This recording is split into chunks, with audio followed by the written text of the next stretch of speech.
अस्सलाम वालेकुम दोस्तों, उम्मीद करता हूँ तमाम दोस्त खैर खैरियत से होंगे और मेरी हमेशा की तरह आज भी दुआ है कि अल्लाह पाक तमाम दोस्तों को खैर खैरियत से रखे।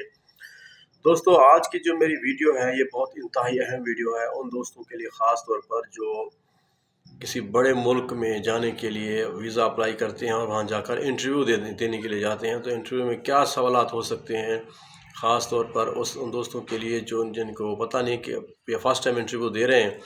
तो मेरा ये ज़ाती एक्सपीरियंस है, मैंने इंटरव्यू दिया है, मुझे पता है कि वो क्या अक्सर सवाल पूछते हैं। तो यह अहम वीडियो है। उसके अलावा एंड में मैं ये भी बताऊंगा कि अगर किसी बड़े मुल्क में वीज़ा लग जाता है और आप एयरपोर्ट पे चले जाते हैं उस कंट्री के में, तो वहाँ क्या पूछते हैं, जो अहम सवालात हैं 2-3, तो मैं आपको बताऊँगा। उम्मीद है आपको फ़ायदा होगा। ये मेरा ज़ाती एक्सपीरियंस है, मैं अपना एक्सपीरियंस शेयर कर रहा हूँ। तो दोस्तों, मैं एक चीज़ बताऊँ कि जब आप इंटरव्यू के लिए जाते हैं, अब मैं गया हूँ, मैं अपना आपकी हिस्ट्री बताता हूँ। मुझसे उन्हें बाकी छोटे मोटे सवालात तो होते हैं रूटीन वाले कि भी आपने कहाँ पहले ट्रैवलिंग हिस्ट्री क्या है आपकी, आपका बैकग्राउंड क्या है, ये दो चार चीज़ें तो होती हैं। मुझसे उन्होंने जो अहम सवाल किया, उन्होंने मेरी बैंक स्टेटमेंट देखी। बैंक स्टेटमेंट जब आप जमा करवाते हैं तो बैंक स्टेटमेंट आपकी वर्किंग में हो, ये नहीं कि आपने पैसे डाल दिए और फिक्स होकर पड़े हुए हैं तो अगला काउंसलेट ये समझता है कि इसने पैसे डाले ही वीज़े के लिए हैं। तो दोस्तों, अपने अकाउंट को चलाते रहें। तो उन्होंने मेरे अकाउंट को देखकर ही मुझसे सवाल किया कि आपका अकाउंट सर्कुलेशन में है, चल रहा है, वर्किंग में है। तो ये आपने गलती नहीं करनी कि अपने फिक्स करके बैठ जाएं। तो अगला ये समझता है कि इसने पैसे ना निकालता है ना डालता है, तो इसका मतलब ये है कि इसने फिक्स किए हुए हैं पैसे सिर्फ इस मकसद के लिए कि मेरा बैंक स्टेटमेंट दिखाऊँ और मैं अपना वीज़ा ले लूँ। तो दोस्तों, इस चीज़ का स्पेशली ख्याल कीजिए।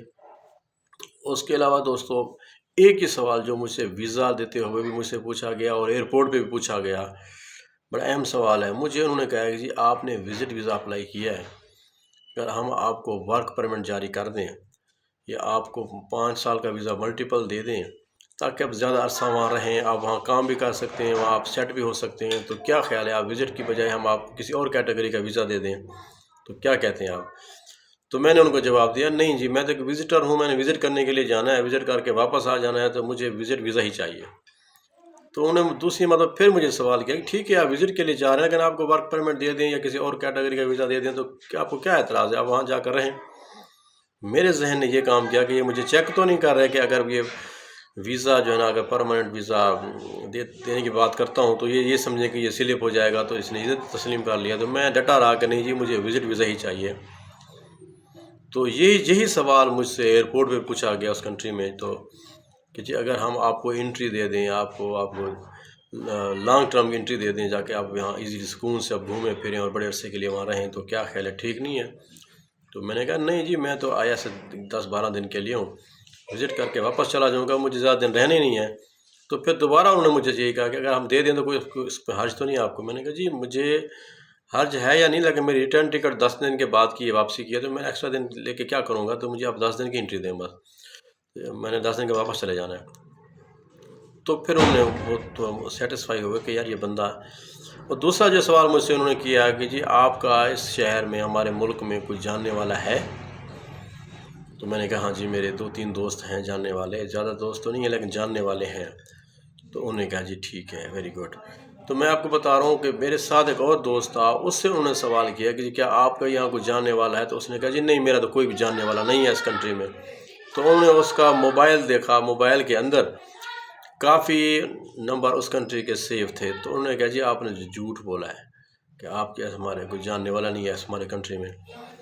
तो अब ये नहीं कंफर्म, उसको वापस भेज दिया। मेरे उस जहाज़ के अंदर ही उससे मुलाकात हुई थी, मैं तो आउट हो गया, मतलब अपने इन हो गया अपने कंट्री के अंदर। अब उससे दोबारा मेरी मुलाकात नहीं उस बंदे से। अब पता नहीं उसके मोबाइल चेक करने के बाद उसको कह रहे थे कि आपने झूठ बोला है, क्योंकि एक ही रूम में हमसे सवाल जवाब बात हो रहे थे। वो भी पाकिस्तानी भाई थे, सरगोदा से थे। तो दोस्तों, अब इस चीज़ का आप एहतियात कीजिएगा, कोशिश करें उनको सच बोलें। उनको पता लग जाता है कि बंदे का क्या जहन है, क्या माइंड है, स्लिप होने वाला है या नहीं है। कॉन्फिडेंस के साथ चलें, स्लिप भी होना है तो कॉन्फिडेंस के साथ और सोच के साथ जवाब दें, ताकि आप उनको झूठे साबित ना हों। बैंक स्टेटमेंट वाला मैंने आपको बता दिया। उसके अलावा मैंने आपको वहाँ पर एयरपोर्ट पर चंद सवाल जो होते हैं वो भी बता दिए। ट्रैवलिंग हिस्ट्री है तो आपको याद होनी चाहिए कि आप गए हैं तो वहाँ पर कितने दिन रहे उस कंट्री में, और क्या वहाँ पर कौन सी जगहें आपने घूमी हैं। तो दोस्तों उम्मीद करता हूँ आपको मेरी वीडियो पसंद आई होगी। मेरी वीडियो को लाइक करें और सब्सक्राइब करें ताकि आने वाले तमाम वीडियोज़ आपके पास पहुँच जाएँ। Thank you so much.